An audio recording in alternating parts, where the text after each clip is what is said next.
You ever been publicly humiliated without a single word being shouted? It started at a backyard party, of all places. Our own backyard, on a golden May evening with string lights swinging gently over friends, laughter echoing around the fire pit, beers clinking, kids darting between legs. I'd grilled the steaks, set up the music, even bought those citronella candles Jenna loved, the ones that smelled faintly of lemon and longing. And then, I reached for her hand. "Come dance with me," I said, quiet, warm, hopeful. Jenna, my wife of 8 years, the woman who once slow danced barefoot with me in a hurricane, just smiled like I was adorable but slightly annoying. Her glass of white wine tilted lazily in one hand. "You should mingle," she said with a fluttery laugh. "You're the host, Tommy." Tommy. She only called me that when she was feeling cute or dismissive. Then she turned. Just like that. And there he was, Kurt. Tall, lean, smug. Kurt was the kind of guy who thought his grin made women melt and men want to punch him. That night, he wore a blue linen shirt unbuttoned just enough to pretend he didn't plan it. And Jenna, my wife, my best friend, my tether, walked right over to him and offered her hand. A slow song played. Otis Redding. Our song. I stood there holding empty air while she pressed her body to another man's chest. He whispered something in her ear, and she threw her head back laughing, head tilted, eyes sparkling, that soft belly laugh she used to reserve for private moments in our kitchen. "Tommy, grab a drink," someone shouted from the other side of the yard. I nodded, smile frozen, walked like a robot to the cooler, cracked a beer I didn't want. It fizzed over my hand, but I didn't even wipe it. They were still dancing, her hands on his shoulders. His smirk aimed directly at me. You know that moment when you realize something's been happening behind your back long before it ever showed up to your face? Yeah, that was the moment. But I didn't cause a scene. Not yet. Instead, I watched, like a stranger in my own story. And let me tell you something. I don't remember what anyone else said that night. I don't remember the flavor of the beer or what songs played next.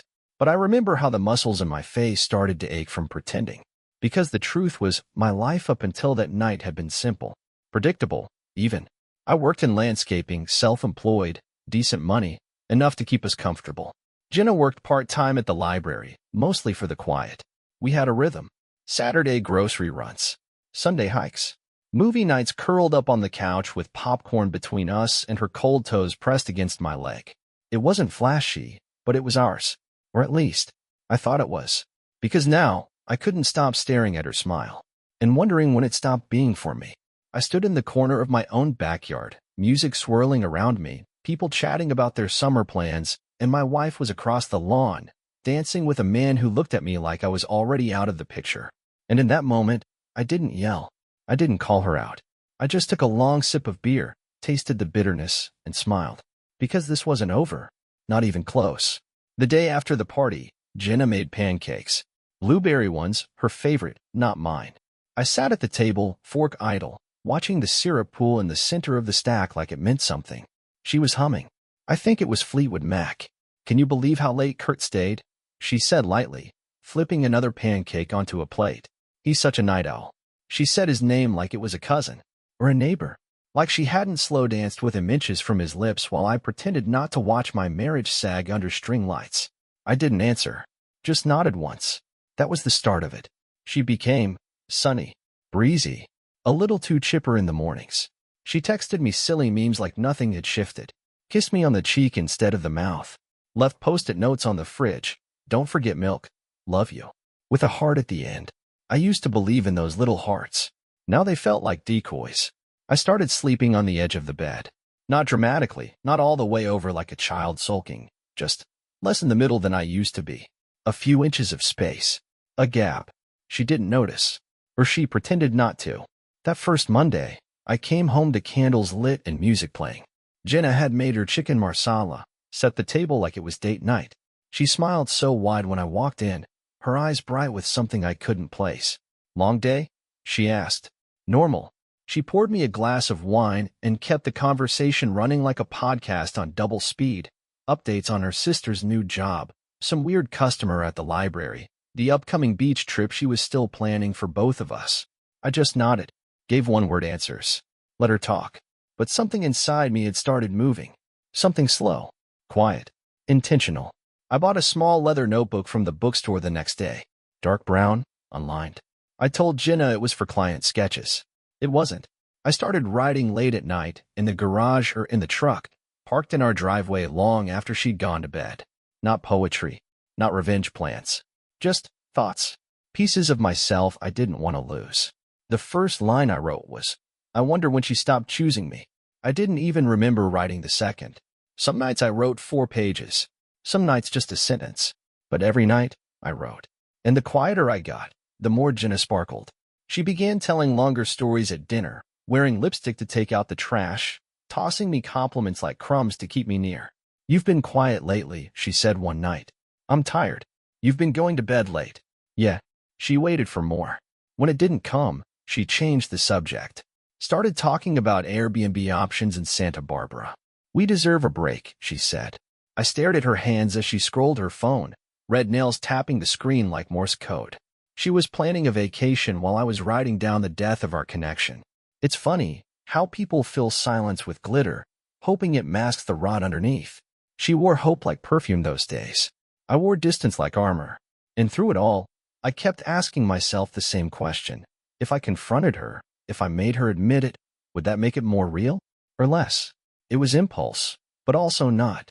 The black Triumph sat in a shady corner of someone's driveway, a little worn but gleaming where the sun hit the tank.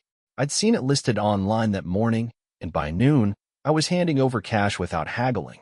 It wasn't a midlife crisis, not a rebellion. It was instinct. That motorcycle didn't just move, it growled. And when I sat on it for the first time, I felt something I hadn't felt in months. Control. The garage became my sanctuary. I moved her old yoga mats to the side, cleared out boxes of Christmas decorations, spent hours after work with a wrench in one hand, grease under my fingernails, music low and bluesy playing from an old Bluetooth speaker. Every bolt I turned, every wire I soldered, it felt like reclaiming territory I hadn't realized I'd lost. I didn't ask permission. I didn't tell Jenna until she saw it. "Is that yours?" she asked one evening, her voice floating from the doorway like a flag of polite concern. I didn't look up. "Yeah." She stepped closer, heels tapping the garage floor, arms folded tight over her chest.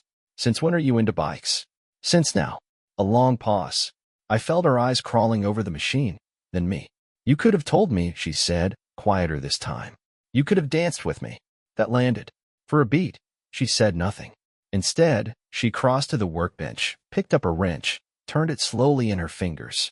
"So this is where you hide now?" I finally met her eyes. Calm, measured. "I'm not hiding. I'm fixing something." Jenna blinked. I could see the words loading behind her lips, the debate forming. Then she shook her head, her tone suddenly lighter, sarcastic. "You know, I was actually trying to book that Santa Barbara Airbnb you liked. The one with the hot tub and the ocean view? But I guess our vacation budget went into that thing." She nodded toward the bike like it was a mistress I'd brought home. I didn't take the bait, just kept polishing the exhaust. "You haven't even looked at the calendar," she said, voice rising. "I've been planning this for months, Thomas. You're acting like none of it matters." I straightened up, wiped my hands on a rag, and set it down slowly. "Maybe I needed something that's mine." She scoffed. "You make everything about you lately." That stung, but I didn't flinch. "I've been quiet, Jenna. Not selfish. There's a difference." Her jaw tightened. "God, you're so dramatic lately. Writing in your little journal, brooding in the garage like some poet on a Harley." "It's a triumph," I corrected softly. She rolled her eyes. "Whatever. You're not the only one in this marriage who feels things, you know?" Then she turned on her heel and walked out, heels echoing against the concrete. The garage door swung shut behind her like a final note. I stood there for a long time after that. The bike gleamed in the dim light. My breath slowed. She didn't ask why I needed it. And maybe that was the point. I didn't want a party. But Jenna insisted. Said it'd be just a few friends, something light, casual. "You deserve to feel celebrated," she'd said, placing a candle in my morning pancakes with a smile I couldn't quite read. I nodded. Let her plan it. I didn't have the energy to argue. By 7 p.m., the backyard was humming with chatter. String lights swayed overhead again. Same as the night everything first cracked. Paper lanterns. Charcuterie board. People I liked enough to wave at during the week, now sipping wine in my space, laughing about things that didn't matter. I wore a navy shirt Jenna had gifted me 3 birthdays ago. It still fit, but it didn't feel like mine anymore. That's when I saw him. Kurt, leaning casually against the side fence, drink in hand, like he belonged. I froze for half a second. He was talking to some of my coworkers. Laughing. God, the man had a way of owning airspace like he paid rent on it. The kind of guy who steps into a room and turns it into a performance. He spotted me, raised his glass like it was a reunion. Birthday boy, he called, sauntering over like we were frat brothers instead of whatever we were now. I didn't move, didn't smile, didn't know if I'd be welcome, he said, setting his drink on the edge of the grill. But Jenna insisted. Said you'd be cool. Of course she did. I gave a nod, just enough to acknowledge him. Nothing more. He looked around, whistled low. Nice setup. That your Triumph over there? He gestured toward the driveway where I'd parked the bike like a trophy. I nodded again. Yeah. He grinned. Man after my own heart. I used to ride back in college, before I had knees that complained. The way he said it, so easy, like he belonged, made my skin itch.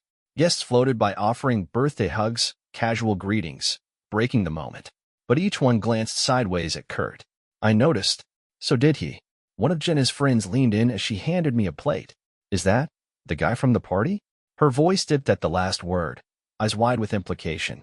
I didn't answer. Jenna came out with a cake, 3 layers, dark chocolate with raspberry glaze. She was smiling too hard. Her eyes scanned the crowd like she was waiting for applause. Make a wish, someone called. I closed my eyes. Wished for honesty. For silence that didn't hide things. When I opened them, Kurt was standing right behind Jenna, hand on her shoulder. And that was the moment it clicked. He wasn't uncomfortable. He wasn't unsure about showing up uninvited.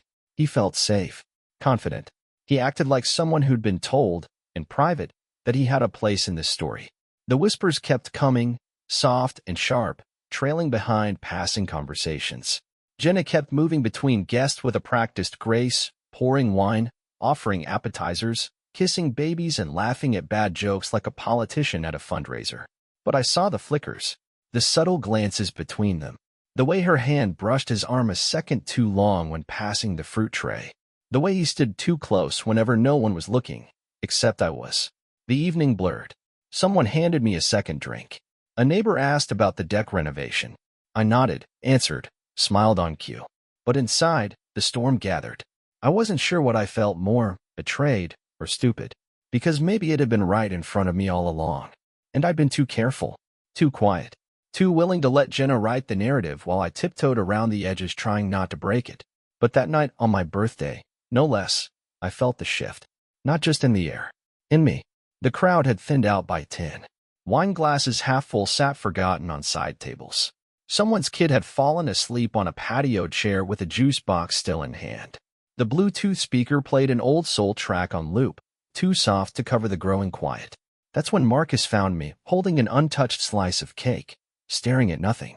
He clapped a hand on my shoulder, the kind of friendly grip that used to mean something before everything started slipping. Man, he said, glancing around. This is solid. Classy. You've out-hosted yourself. I gave him a weak smile. Marcus had been my friend since college, roommate, best man, the guy who talked me out of shaving my eyebrows for a lost bet sophomore year. If anyone knew when I was pretending, it was him. He looked at me sideways. You good? I nodded, too quickly. He didn't buy it. All right, he said, pulling me toward the edge of the deck where we were half-shielded by a lattice of fairy lights and ivy. Talk to me. Because you've been giving me lost in thought all night, and not in the poetic way. I exhaled through my nose. Took a long look at the yard. She's been off, I said finally. Jenna. I nodded. Since before the first party. He was quiet, waiting. She's distant, but still trying to perform. Like, she's covering tracks she's not sure I've noticed. Marcus folded his arms, eyes scanning the crowd. You thinking what I think you're thinking? I don't know what I'm thinking, I admitted, voice lower now. Some days I feel crazy. Other days I feel like I'm the only one actually awake in this marriage. He didn't speak for a moment. Then, that guy, Kurt, he's not just a guest, is he? I hesitated. He danced with her the first night. Slow. Our song. Marcus's eyes darkened slightly. You confront her? I asked. I said, voice flat. She laughed it off. Said I should mingle more. He let out a sharp breath. Looked like he wanted to punch something. You still love her? He asked, not unkindly. I looked down at the grass between the slats of the deck. I don't know if I love her, or just love who I thought she was. That was the first time I'd said it out loud. The truth rang through my chest like a bell in an empty church. We stood in silence for a beat, letting it hang. Then Marcus looked around. Where is she, anyway? I turned my head. She wasn't by the table. Not near the cake. Not sitting with the other couples. Not handing out plates or pouring drinks like she had been 5 minutes ago. And neither was Kurt. A chill traced my spine. I scanned faster. Walked briskly through the yard. Checked the side gate. The back porch. Nothing. My hand clenched the railing. She was just here. Marcus followed, catching the urgency in my tone. Maybe she ran inside. We moved quickly now, through the sliding glass door, past the dining room where coats lay piled on chairs, through the quiet kitchen where the last of the candles flickered. I turned toward the hallway. The guest bathroom door was closed. A light underneath. I stopped walking. So did Marcus. Neither of us spoke. And in that moment, before anything was said, before anything was confirmed, I already knew. It was the kind of stillness you only feel before a door opens and something inside you never closes again. I don't remember making the decision to open it. I just remember my hand on the doorknob, clammy, trembling. Marcus stood behind me, silent. There was no need for words. The light glowing under the door painted my shoes in a soft halo, absurdly peaceful for what I knew was on the other side. I knocked once. Soft. Controlled. No answer. I turned the knob. Locked. I heard it then. A muffled shuffle. Whispered voices. One soft gasp that didn't sound hurt. Didn't sound scared. Just startled. And that's when something inside me snapped. I knocked again, harder this time. Jenna. A pause. Then her voice. Too bright. Too quick. 1 sec. Seconds stretched. The hallway felt colder now, like the air had dropped 10 degrees. Then the door creaked open. And there they were. Jenna. Flushed, lips parted, hair disheveled like she'd run through a wind tunnel. Her eyes wide, too wide. Guilty. Kurt stood just behind her, adjusting his shirt collar, trying to look composed. Failing. That collar, white with a lipstick smear so vivid it looked painted on. Raspberry red. My wife's signature shade. I didn't say a word. Not at first. I stepped forward, slowly, and Jenna immediately put a hand on my chest, like that would stop a tsunami. Thomas, wait. Kurt tried to speak. Man, it's not. I grabbed him by the shirt before he could finish. Years of quiet, of swallowing doubt, of pretending. They surged through my arms like lightning. I slammed him against the hallway wall with a force that surprised even me. The picture frame next to his head tilted and dropped, glass shattering at our feet. Jenna screamed. I didn't care. You think I'm stupid?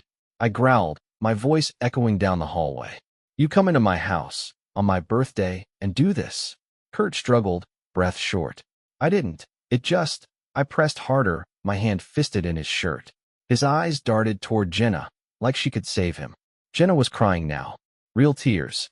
Hands over her mouth, mascara bleeding into her cheekbones. Thomas, please don't. It was her voice, panicked and soft, that finally broke the spell. I let go. Kurt stumbled back, straightening his collar, eyes burning with something I couldn't name. Not shame, not fear, annoyance. I turned to Jenna. I asked you to dance, I said. My voice was low, frayed.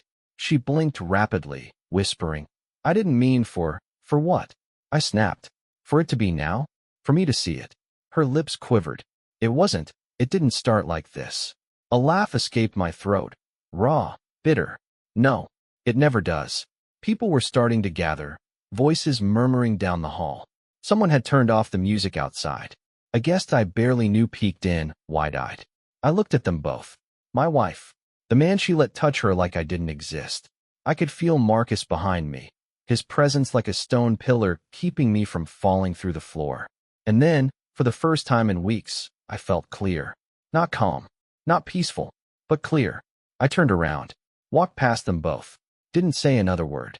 The hallway was silent behind me, except for Jenna's breath hitching.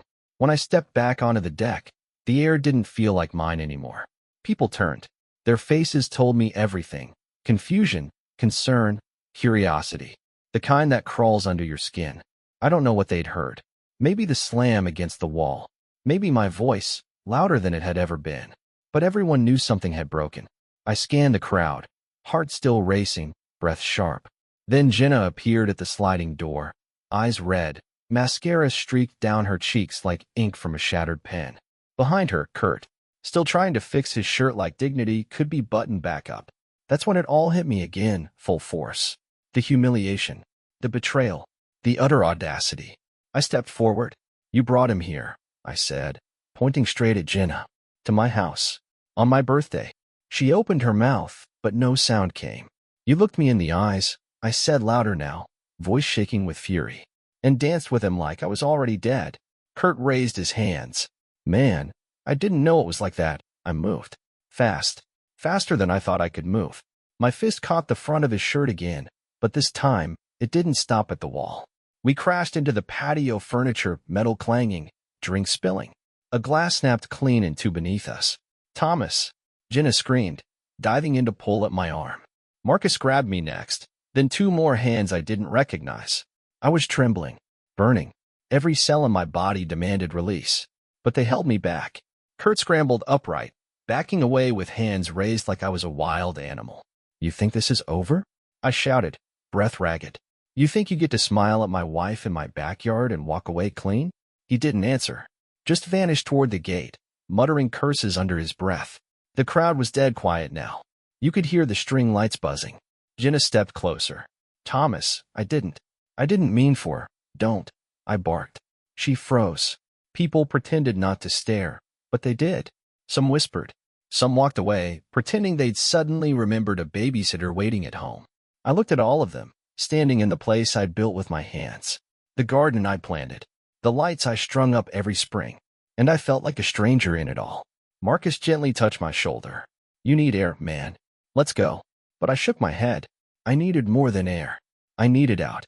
Without a word, I stepped off the deck, past the fire pit, past the chairs still warm with guests I no longer cared to thank. The party was over. I didn't even look back when I heard Jenna's voice break behind me, because I wasn't leaving out of weakness. I was leaving to survive. I didn't pack a bag, didn't grab a toothbrush or check the gas gauge. I just walked into the garage, turned the key, and let the Triumph thunder to life. The roar echoed off the driveway like a warning shot.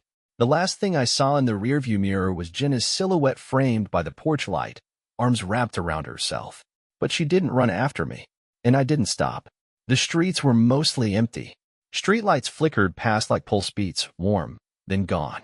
I kept riding, past the edge of town, past the signs that told me what roads to take home. I didn't want home. I wanted distance. I wanted silence. 15 miles later, I found it. A roadside motel with flickering neon that simply said, vacancy. The kind of place people only find when they've either lost their way or want to. The clerk didn't ask questions, just slid a key across the counter like he'd seen my kind before. Room 6. The lock stuck a little. The door groaned like it hadn't been opened in weeks. Inside was a small bed, a tiny table, and an old TV bolted to the wall. No mint on the pillow. No welcome note. Just beige walls and forgotten time. I tossed the key on the nightstand, sat on the edge of the bed, and stared at nothing. It was quiet, almost too quiet. No dishes clinking in the sink. No muffled footsteps down the hallway. No breath beside mine in the dark. Just my own heart, beating too loud. I leaned back slowly, let my body sink into the mattress. The ceiling above me was cracked. One corner had water stains shaped like a question mark. I didn't cry. I didn't curse. I just lay there, chest rising, falling, feeling like something essential had been pulled from me. I tried to think of when it started, this slow unraveling. Was it when she first stopped kissing me goodbye? When she began using you should instead of we should? Or was it earlier, before the parties and the slow dances meant for someone else? Maybe it was always there, waiting.